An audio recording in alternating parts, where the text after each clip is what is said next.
Breaking news. Russia is accused by Kyiv of destroying a second dam. In an effort to impede Ukraine's ongoing counteroffensive to the south, Russia, the country's government has been accused of blowing up a dam on the Mokry Yali River. It follows the devastating destruction of the massive Kakhovka Dam on the much larger Dnipro River in the Kherson region less than a week ago. A day after reporting the first small gains of its long-awaited counteroffensive, Kyiv said its troops had retaken a fourth village from Russian forces in a cluster of settlements in the southeast. Ukrainian Deputy Defense Minister Hanna Maliar thanked the 35th Separate Brigade of Marines on Facebook for liberating the village of Storozheve in Donetsk, which she claimed to have photographed. Reuters has verified the footage's origin. Kyiv also reported on Sunday that the villages of Blahodotne, Neskuchna, and Makarivka had been freed by Ukrainian forces. On Monday, the Russian Defense Ministry claimed that Russian forces had successfully countered Ukrainian offensives in the Donetsk and Zaporizhia regions by using sea-launched, high-precision missile strikes. On Monday, Vladimir Putin, the president of Russia, celebrated the country's National Day by calling for national unity during what he called a difficult time for Russia. Putin did not directly address recent events in Ukraine, where Kyiv's forces have launched a long-awaited counteroffensive and retaken several villages in the eastern Donetsk region over the past few days, while speaking at a lavish award-giving ceremony in the Kremlin. Putin told the assembled dignitaries, "This public holiday marks the inseparability of our centuries-old history, the greatness and glory of the fatherland.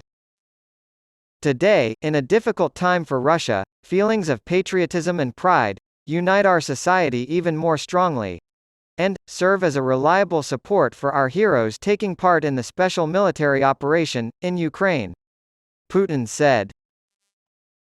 On the eve of Russia's national holiday on Monday, the country's defense ministry released a video that showcased the country's lakes, forests, Orthodox churches, and icons, as well as clips of soldiers expressing their pride in Russia. A Ukrainian Defense Ministry spokesman claimed that Russia had blown up a dam on the Mokry Yali in Russian-controlled territory in Zaporizhia to impede the ongoing counteroffensive by Ukrainian forces to the south. The massive Kakhovka Dam on the much larger Dnipro River was destroyed in the Kherson region less than a week ago, causing a humanitarian catastrophe across a large portion of the south. Both Ukraine and Russia are at fault, but they both blame the other. On Sunday, the governor of Ukraine's Kherson region said that Russian forces had shelled 3 boats carrying mainly elderly evacuees to their safety, killing 3 and wounding 10. While it may be too early to tell where Ukraine's counteroffensive is headed, U.S. Secretary of State Antony Blinken expressed optimism that Kyiv would continue to make gains in its fight to reclaim territory lost to Russia. At a press conference on Monday in Washington, Blinken stated that the United States is committed to providing Ukraine with the maximum amount of support possible to ensure the country's success on the battlefield. Blinken also said that the upcoming NATO summit in Vilnius would likely include a robust package of political and practical support for Ukraine. The White House announced that Vice President Joe Biden and NATO Secretary General Jens Stoltenberg would now meet on Tuesday instead of Monday. It followed news that the U.S. president would have an unexpected root canal. Secretary General of the United Nations Antonio Guterres expressed concern on Monday that Russia will withdraw from an agreement on July 17 that ensures the safe export of grain and fertilizers from 3 Ukrainian Black Sea ports during the ongoing conflict.